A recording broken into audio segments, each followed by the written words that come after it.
వేదిక మీద ఉన్నటువంటి ఎన్టీ రామారావు గారి కుటుంబ సభ్యులకు ఈ యొక్క కార్యక్రమాన్ని విజయవంతం చేయడానికి వచ్చినటువంటి మీ అందరు కూడా మనస్ఫూర్తిగా నమస్కారాలు తెలియజేస్తూ మరి ఈరోజు ఈ వేదిక మీద ఒక ఎమ్మెల్యేగా నేను మాట్లాడుతున్నానంటే ఇదంతా మన రేవంత్ అన్న గారి యొక్క ఆశీస్సులు, కాంగ్రెస్ పార్టీ యొక్క ఆశీస్సులతో, మీ అందరి యొక్క ఆశీర్వాదంతో ఈరోజు ఎమ్మెల్యేగా మీ ముందు మాట్లాడుతున్నాను. ఇంత పెద్ద అవకాశం నాకు కల్పించినందుకు పెద్దలందరికీ మీ అందరు కూడా మనస్ఫూర్తిగా ధన్యవాదాలు తెలియజేస్తూ ఈరోజు ఎన్టీ రామారావు గారి 103వ జన్మదిన సందర్భంగా ప్రపంచవ్యాప్తంగా ఉన్నటువంటి తెలుగు వారందరికీ జయంతి శుభాకాంక్షలతో పాటు అట్లానే బక్రీద్ పండుగ మైనార్టీ సోదరులందరూ కూడా బక్రీద్ పండుగ శుభాకాంక్షలు తెలియజేస్తూ మరి ఈరోజు మహానేత ఆ రోజు గతంలో జూబ్లీహిల్స్ బై ఎలక్షన్స్లో ఎంతోమంది ప్రజలందరూ కూడా ఈ ప్రాంతంలో పెద్దలు ఎన్టీ రామారావు గారి స్టాచ్యూ కావాలని,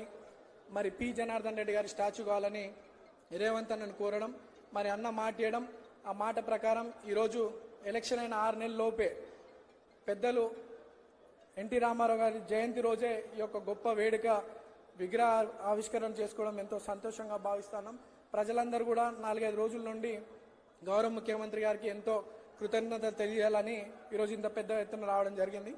మరి అంత పెద్ద మహానుభావుడి విగ్రహం మా చేతుల మీదుగా జూబ్లీహిల్స్ కాన్స్టిట్యున్సీలో మాకు ఈ అవకాశం ఇచ్చినందుకు మనస్ఫూర్తిగా రేవంత్ అన్నకి కృతజ్ఞతలు తెలియజేసుకుంటూ కేవలం విగ్రహ ప్రతిష్టనే కాదు, ఈ నియోజకవర్గంలో సంక్షేమ పథకాలతో పాటు కోట్లాది రూపాయల నిధులు అన్న శాంక్షన్ చేయించడం, అభివృద్ధి కార్యక్రమాలు కూడా బాగా జరుగుతూ ఉన్నాయి.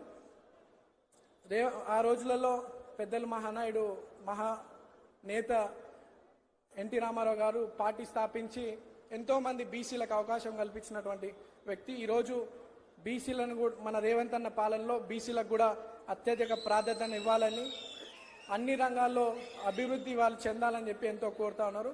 మరి గడిచిన బై ఎలక్షన్లో ఒక బీసీ బిడ్డగా నాకు అవకాశం కల్పించినటువంటి రేవంత్ అన్న ఈరోజు ఒక నవీన్ యాదవ్గా మీరు నన్ను చూస్తూ ఉన్నారు.